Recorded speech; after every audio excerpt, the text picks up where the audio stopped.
So then, looks like Brentford are asking for 60 million for WISSA.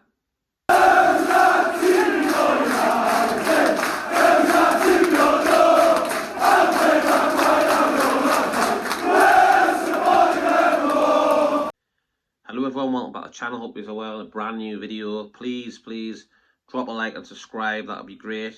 Before we get into the video, thank you very much. It really helps the channel. Helps me keep growing it. That's what I want to do. There's literally 2 weeks left today of the transfer window. Newcastle still haven't sorted out the mess of Alexander Isak. He's still here. He's still a player. Still refusing to play.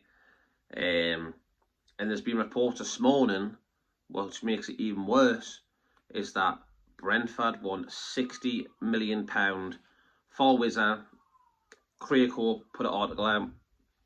I just woke up this morning, looked at my phone, and then the Craig Hope put on his Twitter basically about WISSA in the next 24 hours will be key. This is what he says. Newcastle still focused on the deal for WISSA. WISSA and next 24 hours will be key. Word over weekend of Brentford sticking to 50 million valuation, and reports today that's now 60. So here we go again, where teams put the Saudi tax on, 50, 60, then 70. They done it with Gay, 70, 80, 100, 200. It might as well be that.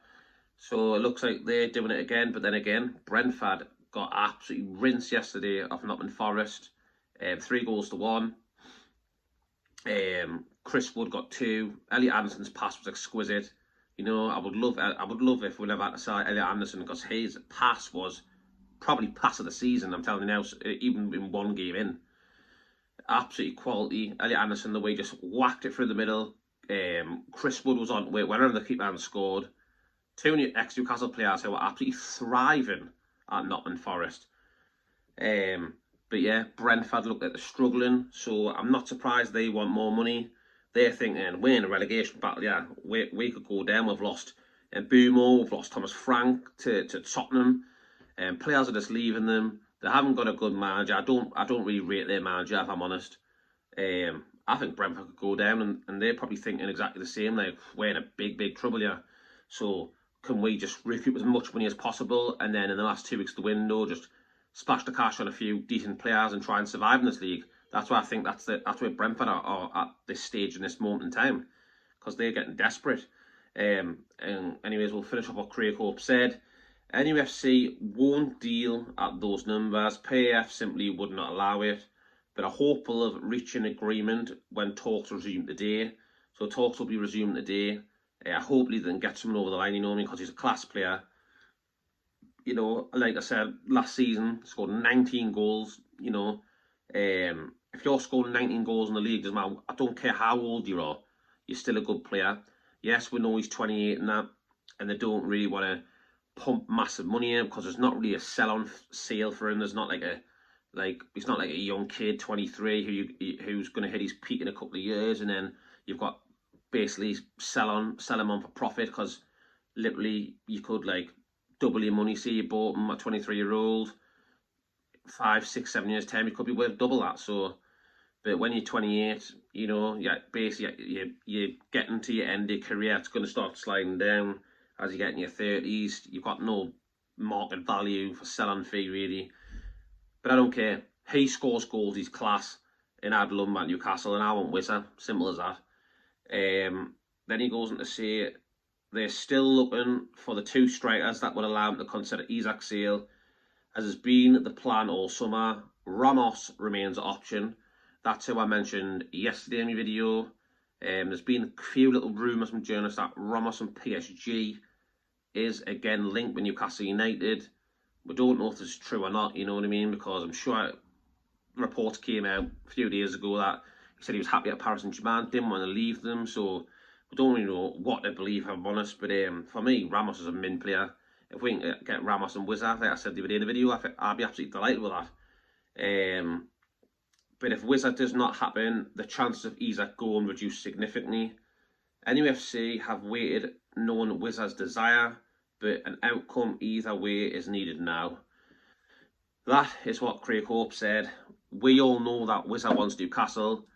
Apparently there's rumours that he's rejected Liverpool and Tottenham just to sign for Newcastle United.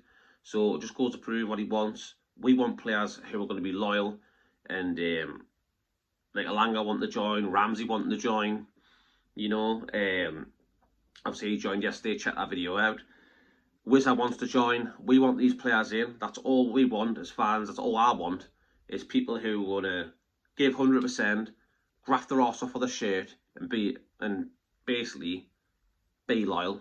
Be loyal to the club. Want to play for the club, Champions League football and stuff, and have a good season.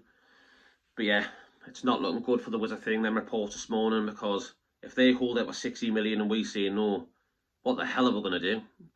You know, I think that they know that we're getting desperate now because of the Isak situation. Maybe they're bluffing with. Maybe they're thinking, oh, they're desperate there. Isak's not playing with them. I haven't really got a striker. They've got a Sula, but they haven't really got an out-and-out striker who's going to get you buckets full of goals, because Isak's on strike. A Sula, for me, he's good, but not at that level of greatness. Not yet, anyways. But this WISSA, I think if WISSA comes in, he starts on Monday night against Liverpool. I truly believe now. But on the other hand, he has done a pre-season.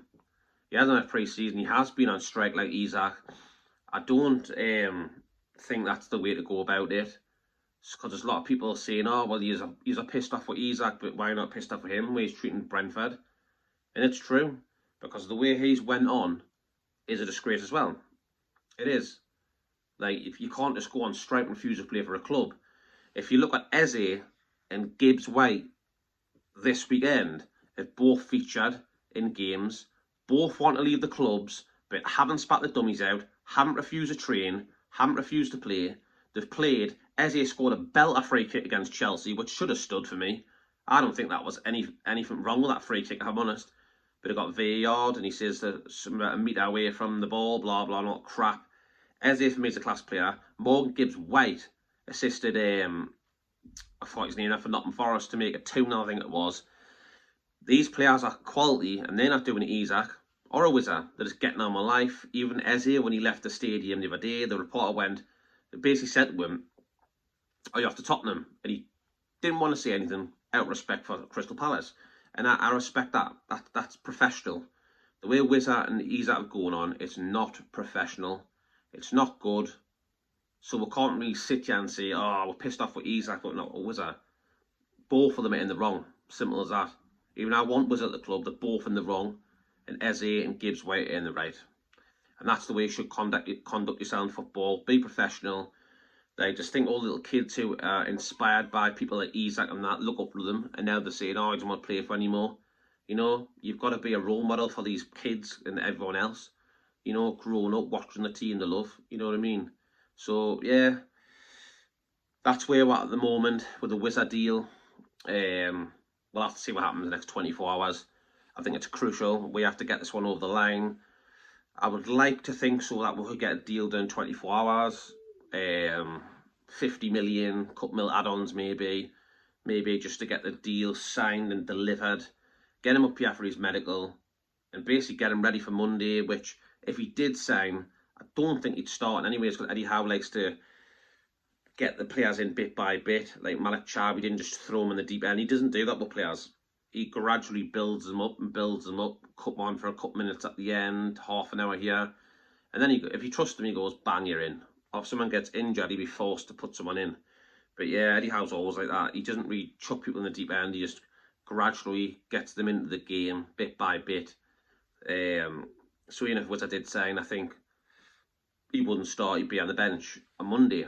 But we've got a long way to go. There's still deals to do. And hopefully Newcastle United can get WISSA over the line, basically, in the next 72 hours or something. We'll have to wait and see what happens. Let me know in the comment section what you think. Do you think Newcastle United should pay £60 million for WISSA? What would you like the club to pay? And would you like WISSA at the club? There's my questions. Leave a comment below. Please hit the like button. Really helps the channel get up the rankings. If you haven't done so already, please hit the subscribe button.